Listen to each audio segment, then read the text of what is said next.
Hi, my friend from Australia. This is Bonnie, and I'm here to share with you some ideas I have about my favorite things to build online learning community in my online classroom. Unfortunately, since you're in Australia and I'm in New Mexico, we're having a hard time getting our schedules to match.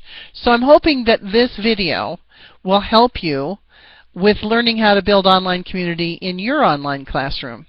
Now, I'm not sure how to capture my screen. So I'm just going to have to kind of explain to you some of the things I do in my online classroom. Now, I have Blackboard as my learning management system, and I'm not sure what you're using. So I'll mention what I use in Blackboard, and I've got my notes here so I don't forget anything. And then I'll tell you some alternatives to that that are not necessarily Blackboard tools but might work the same.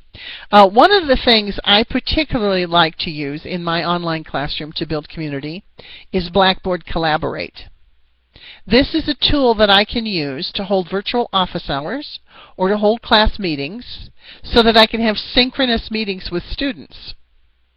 Now, in Blackboard, it's a tool called Blackboard Collaborate, and when you enter that tool, you have to set up your meeting time. So for virtual office hours, I publish in my syllabus what my office hours are, and then I enter that in Blackboard Collaborate, so every week at the same time I have the meeting set up. If I'm going to have a special meeting, I just go into Blackboard Collaborate and set up that special meeting. And I notify my students through announcements and or Blackboard messages. Now, an equivalent to this would be if you don't have Blackboard, you wouldn't have access to Blackboard Collaborate, so you could use Adobe Connect.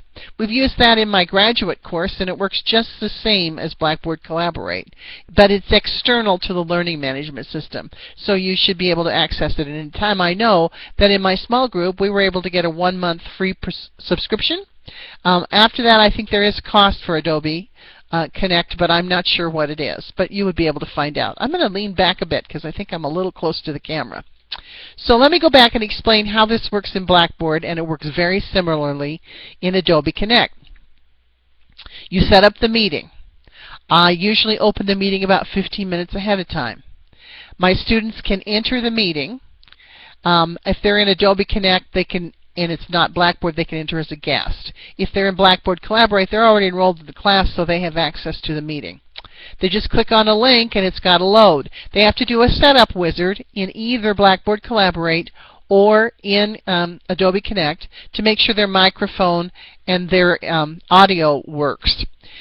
Once they've done that, they can communicate with me in one of two ways. They can speak into their headset with their microphone, and I can hear them. They have to push on a microphone to have themselves be heard. Or if they don't have a microphone or they prefer not to use the microphone, there's a live chat function where they can type in their questions and we can communicate that way, and I can type in responses. I can see the chat as I'm listening too, and so can the students. There's also a couple other features, like you can raise your hand. You click on an icon and you raise your hand, and then I can tell that you have a question. If you have to step away from the computer, you can push on an icon that says I've stepped away. If I ask a question that requires a yes or no answer, there's a yes or no button. Now, how do I like to use this? Well, I hold my virtual office hours, and unfortunately I've found that my undergrad students don't usually take advantage of those office hours. So I've offered bonus points before, particularly when it's something that I really want to talk about with the class, and I give them bonus points. By the way, you can also record the class meeting. So if students can't come to the class meeting, they're not free at that time, they're not penalized. They can play the recording and listen to it later, and I have it set up in my gradebook so that automatically it knows when they've listened to the recording or attended the meeting, and they get points for it. I have used it as bonus points in the past. In the future, what I plan to do is have synchronous meetings every time I introduce a new project in the class. And I'm going to award grades, a small percentage of points, for attending the meeting or listening to the recording. I'm going to use Doodle, which is another collaborative tool. It's free. Doodle.com, I believe it is. And that way students can fill out a spreadsheet on their hours of availability, and I can pick class time that works for the most of the students and hopefully get better participation. It's a great tool, Blackboard Collaborate and Adobe Connect, for synchronous meetings with class members, for holding office hours. It's a great way to chat with the students and get to know them better and make them feel more connected and for them to connect with one another. I was in a small group in my graduate class, and our small group used Skype, which didn't work real well with a lot of people on there. We had a lot of audio interference. So we went to Adobe Connect, and it worked much better. And there were 5 of us in the group, and we met once a week, and it worked great. So that's one, Blackboard Collaborate or Adobe Connect. Another is I like to set up groups. Now, in Blackboard, which is my learning management system, I can set up the groups. It's a tool, a course tool in Blackboard. And in that course tool, there's several things available. And the ones that I've used are group discussion, file exchange, and wikis. Now, when the students access that, because I set up the groups with the student names in it, and then they only see their group.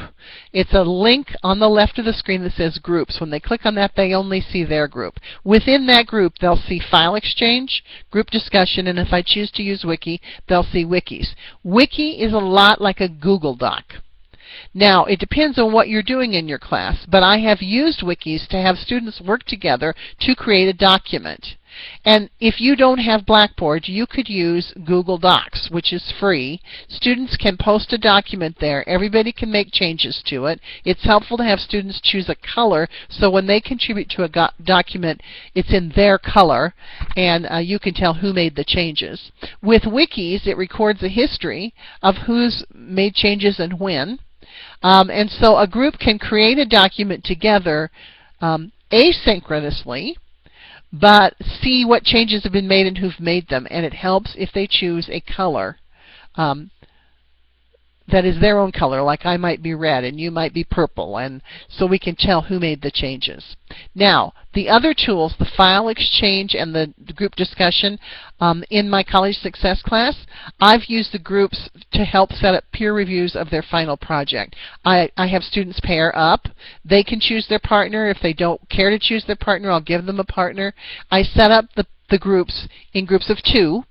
And so when they get into their group to do the peer review of their final project, they post their final project in the file exchange. And their partner can go there and retrieve it. And then they can have a discussion within the group, in the group discussion, about that project. And then there's a rubric that the student fills out, and they post in the file exchange the following week. And they can have discussion about that online asynchronously.